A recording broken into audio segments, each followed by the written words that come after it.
What is going on, everybody out there? Bobby Fi here, and like I said in our Discord, it's been a little bit of a struggle this last period of time. I'm off to a rough start this year in NBA. Not this year, this month. I crushed December and just getting crushed in January. So trying to do everything different. Wearing a backwards hat.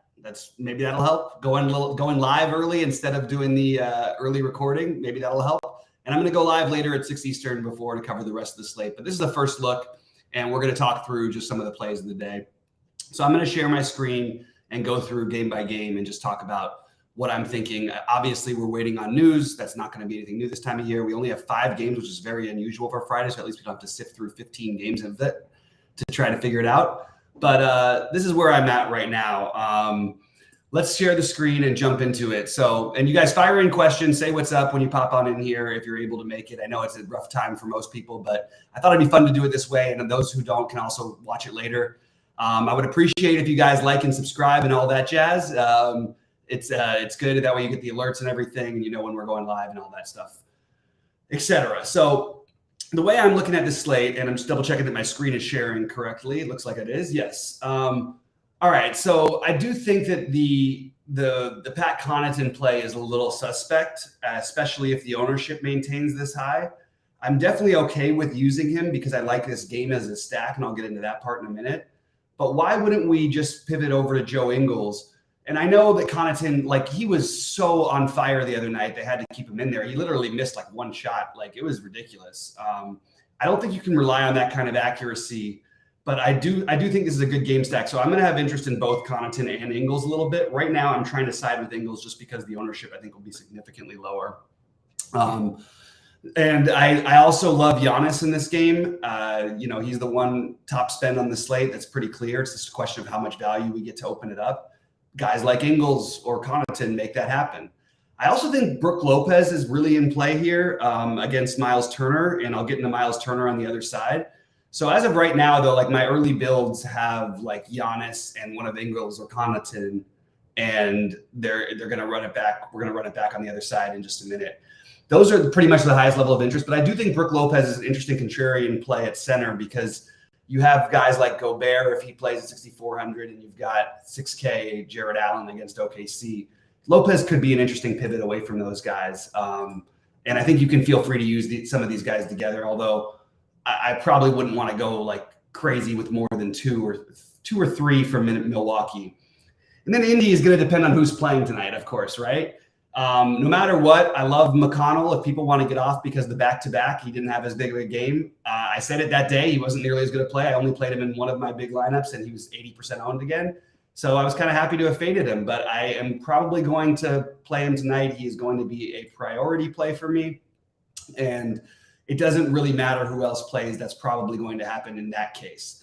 I do also really like Buddy Hield. He's been hot lately. This is the kind of team, that you get more 3-point looks against Milwaukee than you do. I think they're 8th most in looks or 9th, but they usually are number 1. This year they've given up a little bit less. But those two guys right off the bat become priorities, and then I think you want to prioritize one of Ingles or Connaughton as early value. The problem is there may be news later that could affect things. However, we should know the Indiana news, so at least we'll know what value we can get from Indiana. Because if Nembhard, any of these guys are out, I think that it's very interesting to try and stack this game. I also really like Miles Turner. He's had big games. Burlow doesn't like to come out. They play that drop coverage defense. So Miles Turner, this is a really good spot for him, and I love that they're at home, and hopefully they can keep it competitive because I want exposure to this game. It should have a really, really good pace, and I want to get like my early build has 4 players from this game. And I think you can get even more, possibly, depending on who's in or out. But if Turner's a go, I'm probably going to be overweight on Turner. Let's move over to Memphis and Minnesota, which early on I have as the second most interesting game on the slate. So unfortunately, I hate it when my favorite games are early because you don't get that late swappability. But this is what I'm going to do here. So I am going to probably be overweight on the early games tonight. Brandon Clark stands out as a great play to me. I am very suspect about this Dillon Brooks. Look, if you want to know why Dillon Brooks may not be a great play, realize that just go through his game log and find 30 fantasy points. It's hard to do, man. And for him to be projected at a number that he's never reaching these days is a little funny. But if Desmond Bane is out, I don't think we can avoid it. I think then it becomes, okay, we want to play Dillon Brooks. As of right now, it's Brandon Clarke. And then I like Ja Morant a lot. I like Jaren Jackson Jr. a lot. I don't know how much of them I'm going to get to as it currently stands. And I also think we should keep an eye out for starting lineups, because there is a chance you get the Xavier Tillman start and not the other way around. So not with Brandon Clarke, or maybe you put them together. There's a lot of ways they could do things where Tillman could end up playing more minutes tonight. Most likely it'll go back to right back to Clarke. But they have gone back and forth with this, and you're playing a bigger team in Minnesota. So maybe they start Tillman. In that case, Tillman's going to pop. I still would want to get some Brandon Clarke shares, but I definitely will have interest in Tillman if that's the case.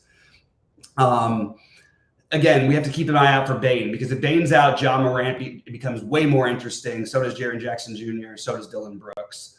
But as of right now, Desmond Bane a legit questionable at the moment. Then we get over to the Minnesota side, and I really like the Gobert play if he plays. The problem with playing him is if he has ownership. I know he toughed it out for the last games. Man, that groin is not in good shape. Okay, like he doesn't look right. He still put up 42 and 45 in this, in this matchup with this pace. I actually think he can keep up and down the court. So I'm not worried about it. You just hope, you hope for the 20 rebound game. And I think that's really possible. The problem is the ownership. So I'm sort of struggling with what I want to do here if Gobert plays. Now, if Gobert doesn't, we know the drill. We play Naz Reid. We play some more Anthony Edwards, who I like anyway, by the way.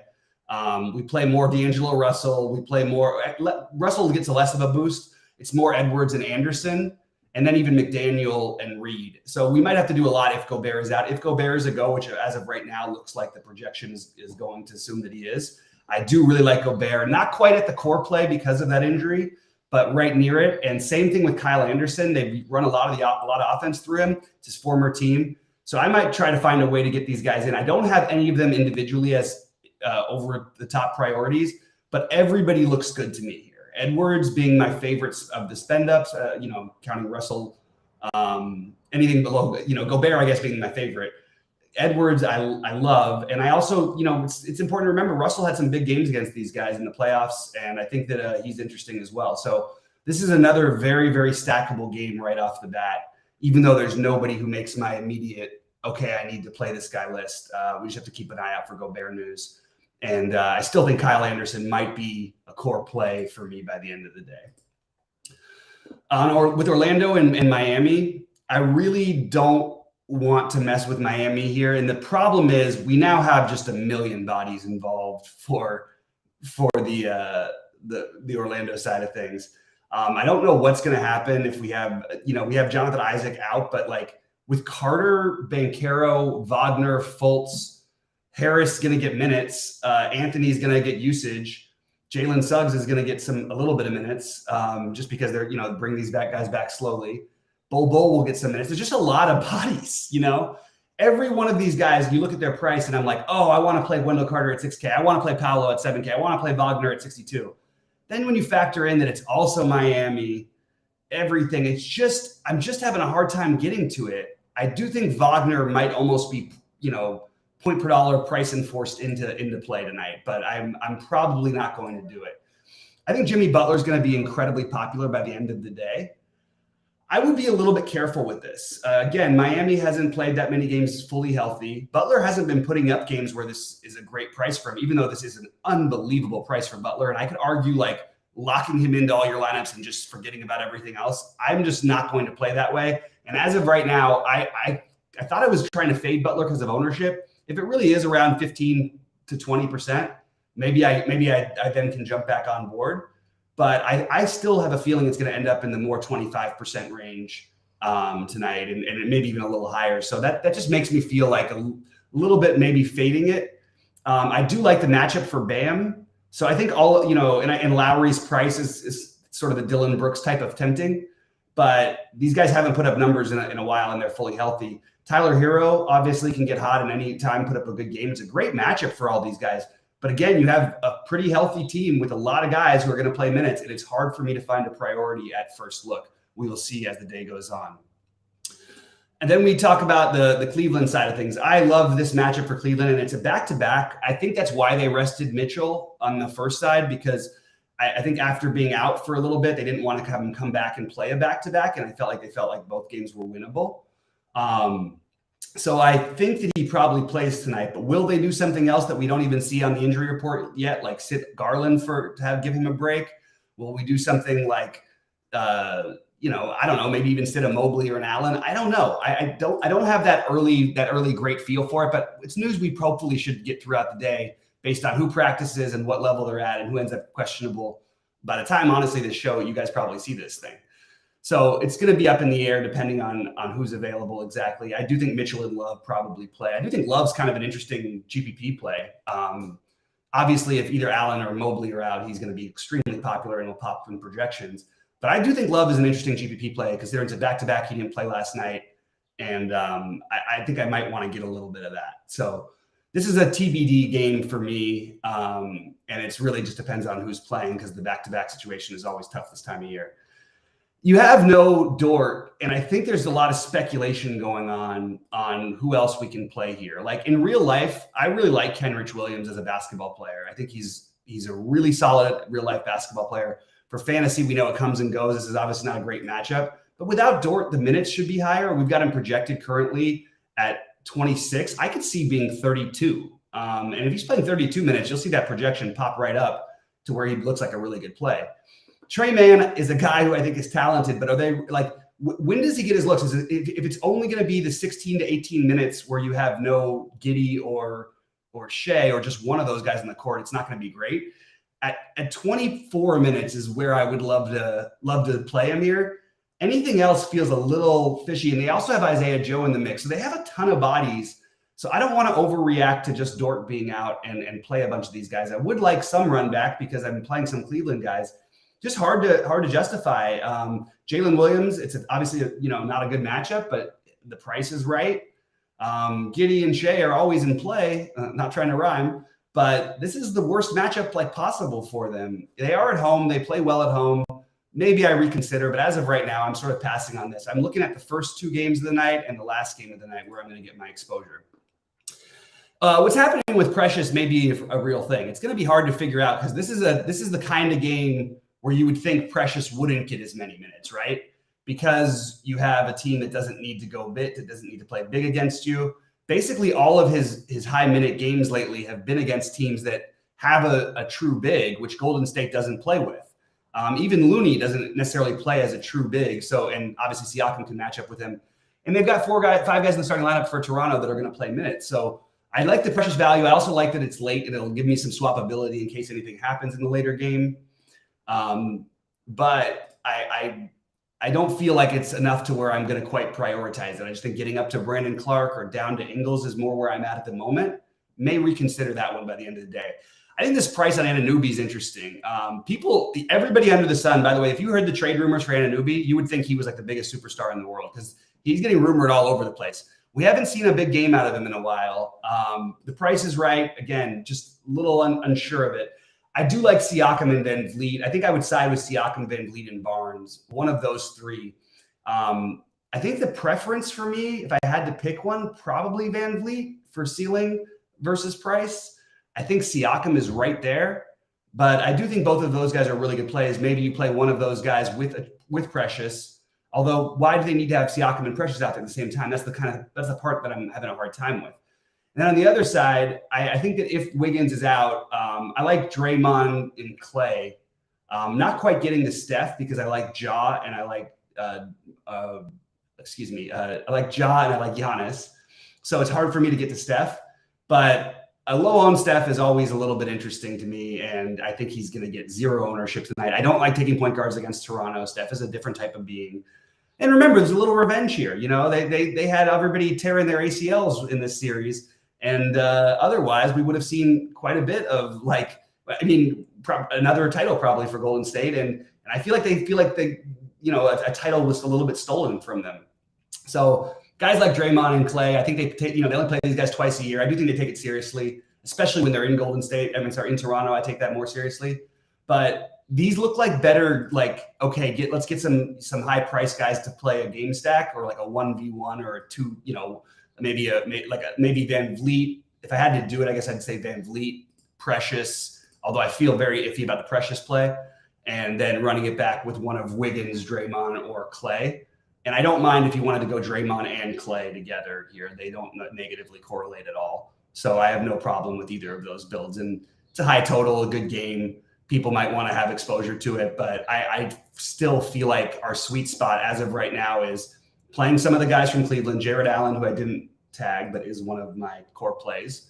And I think you can play Mobley just as much either. But one of these guys from Cleveland, depending on who else plays, no matter what, either way, I like Mobley and Allen, especially Allen.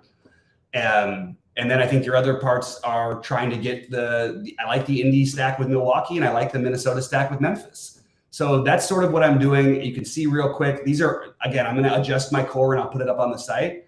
But you can see my early core guys: Clark, Allen, McConnell, Buddy Hield, mostly going to be in the early games. And then I'm just going to have to take a look and see what news we get to adjust. But I will have more core plays shortly. I will have my early builds put up on the site.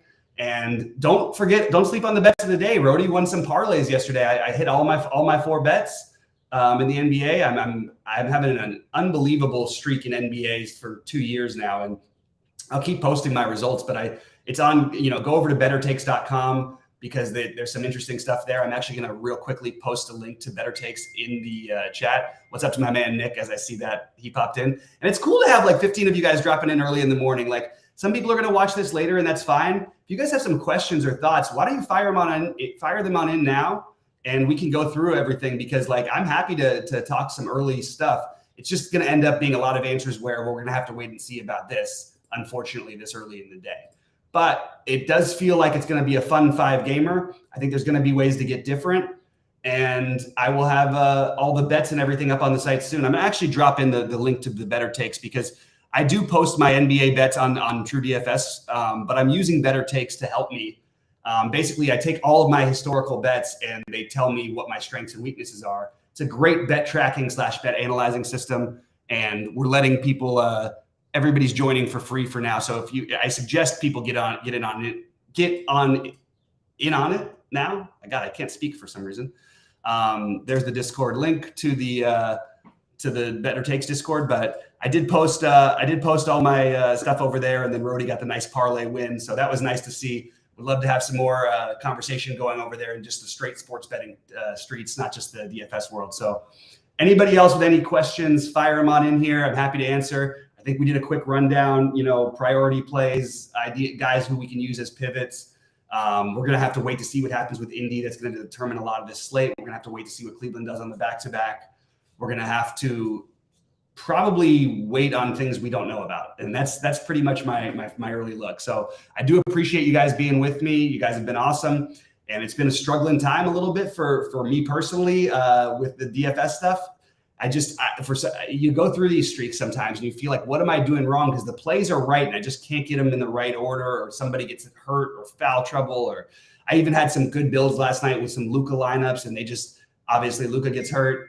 And I had that, I had a little bit of that. I had a lot of that game stack as we talked about on the early look yesterday. So just kind of frustrating, but we are confident that we will be better. And good luck to everybody out there. And let's make some money tonight. Good luck, everybody.